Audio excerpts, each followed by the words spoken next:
Now if it is equal to, what does it mean? All the points on this equation will satisfy if there is equal to sign here, but there is also one more sign apart from equal to sign, that is less than. What does this less than mean? This is very important to understand when you try to draw this equation. I am repeating once again, if there is equal to sign, we can simply write this equation and say that what and this equation will satisfy straight line equation. Now there is less than symbol. What does this mean? Which points this particular equation with less than symbol will represent? What are the points this particular equation will represent? Okay, so if it is a less than symbol, it will represent all the points below straight line. This is equation number 1, right? We are drawing for equation number 1, that is all the points below this straight line will satisfy this equation because there is less than or equal to sign. So whatever the area that I am shading will be satisfied by the equation number 1, that is P equation. This is straight line, you have to carefully draw. This is equation 1. So this is the straight line 1, and we are not going into any other quadrant, we are dealing only with the first quadrant. Can you say what is the reason why we are dealing with only quadrant 1? Why not we are taking other quadrants? If it is less than 1, all the points in the third quadrant, fourth quadrant also will come into picture. But why we are not dealing with the other quadrants? Can you think of the answer? Can you think of the answer why we are using only first quadrant?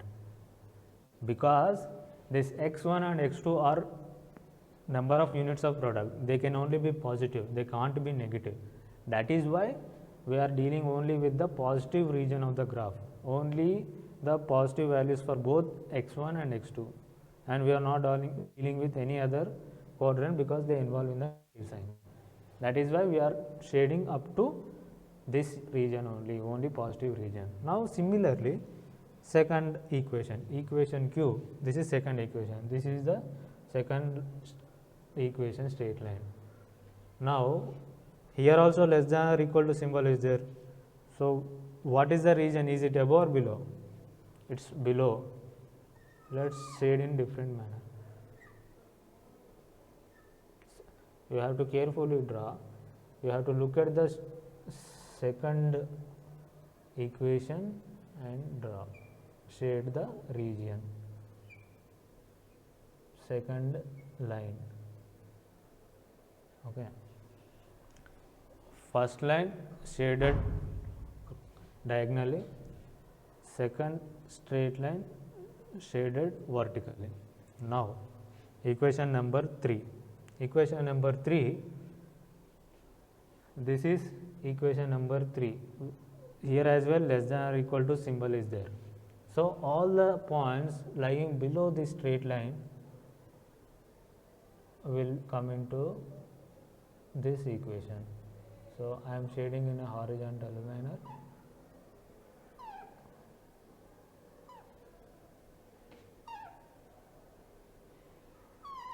Okay.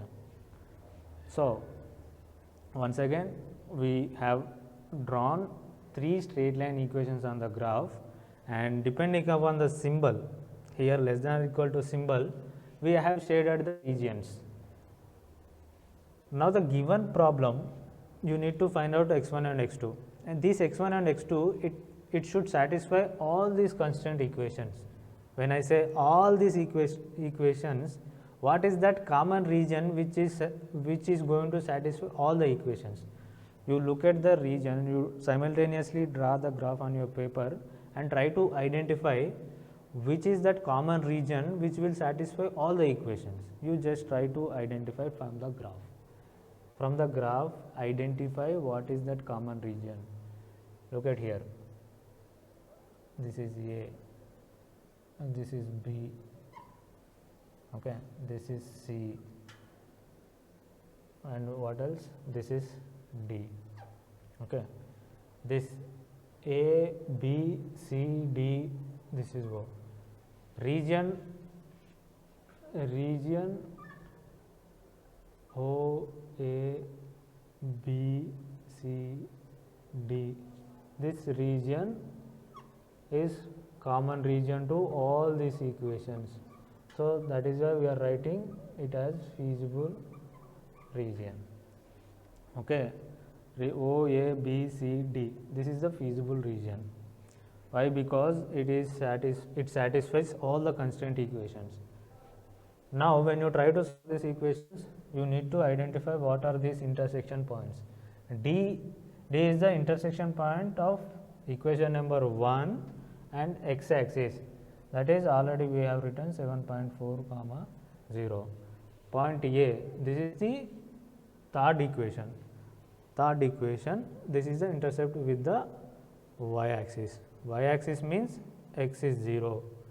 Y-axis means x is 0. Means 13x2 equal to 65. x2 become 5.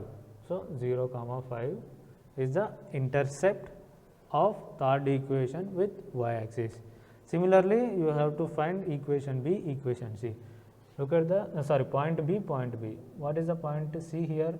This is intersection with the second line with the first line. First and second intersection is the C point. Okay, if you try to solve them, you will get 6 comma 2. Okay, similarly, point B is this third equation and this is second equation. Second and third equations intersection point is B. You will get this around 3.54 comma 3.66. Okay, you solve them, you solve by yourself. This is 10th class equations, you can solve them.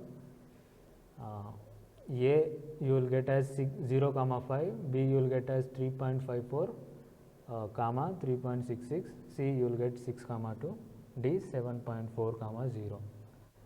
Now we got feasible region. What does this mean? This means that all the points in this region are going to satisfy this equation, but we don't need all the points.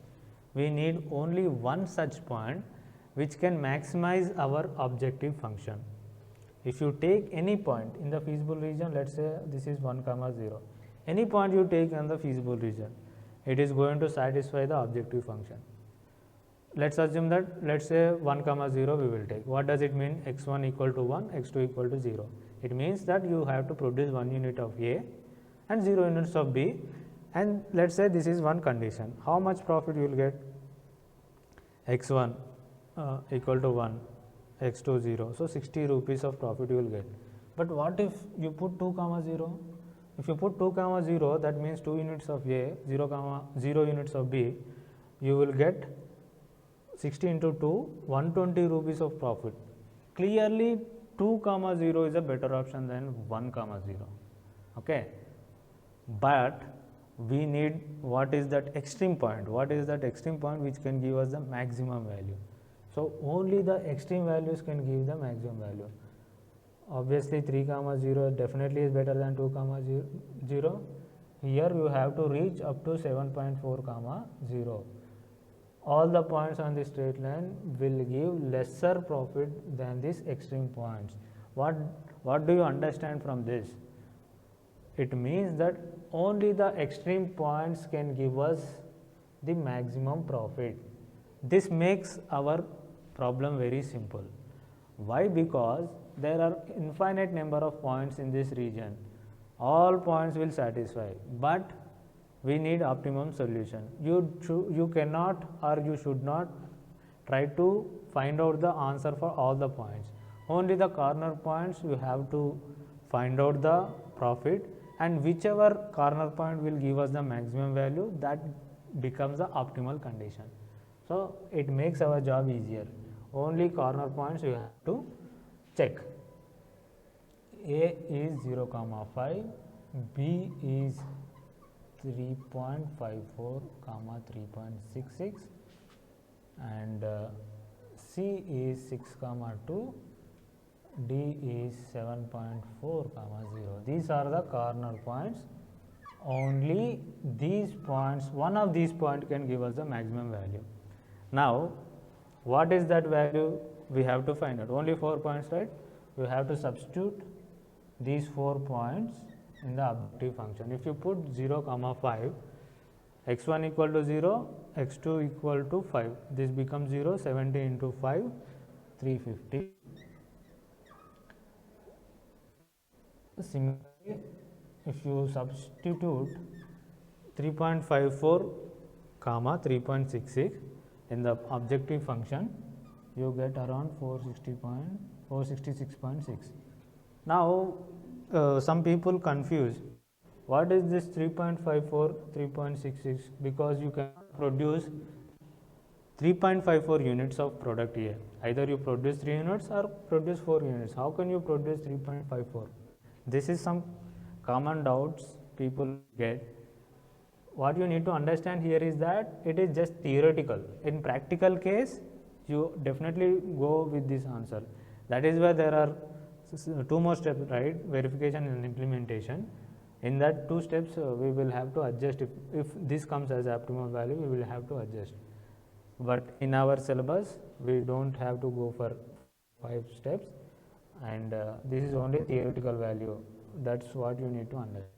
And if you substitute product 6.6 comma 2, here x1 equal to 6 and x2 equal to 2, 60 into 6, okay, 360, x2 equal to 2, 70 into 2, 140, 360 plus 140, total 500 rupees. And similarly, ZD, if you substitute 7.4, you will get around 450 rupees. Okay.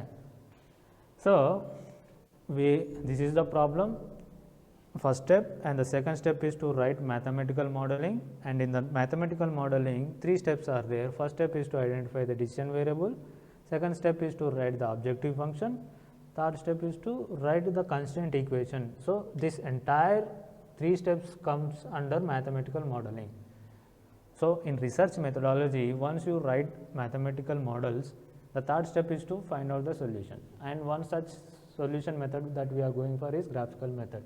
So, we have drawn the graphical method and we found out the intersection point, and this is the solution region or feasible region.